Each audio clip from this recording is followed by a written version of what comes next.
ఇండియాలో గవర్నమెంట్స్ ముస్లిమ్స్కి క్రిస్టియన్స్కి చాలా స్కీమ్స్ ఆఫర్స్ బెనిఫిట్స్ ఏవేవో ఇస్తారు కదా.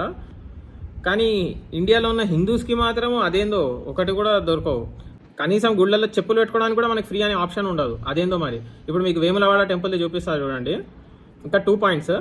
ఒకటి కనపడుతుంది ఆ బోర్డు, సెల్ ఫోన్స్ అవన్నీ లాకర్లో పెట్టవచ్చు అని చెప్పి. ఇది గుడి లోపల.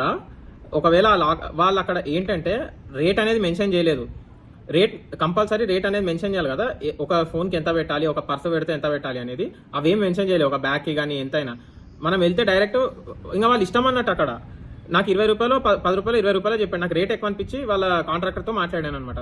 అప్పుడు రేట్ తగ్గించి 5 రూపాయలు 3 రూపాయలు ఎంతనో తీసుకున్నాడు. అసలు నేను అడిగా బోర్డు ఏది మరి, బోర్డు ఎందుకు పెట్టలేదు అంటే దానికి ఆన్సర్ లేదు, సార్ వాళ్ళకి తెలుసు అని అన్నాడు. నాకు అనిపించింది ముస్లిమ్స్కి క్రిస్టియన్స్కి వాళ్ళకి ఇన్ని స్కీమ్స్ ఇస్తారు, కనీసం హిందూస్కి కనీసం చెప్పులు పెట్టుకోవడానికి కూడా డబ్బులు తీసుకుంటారు, ఫోన్లు లాకర్లో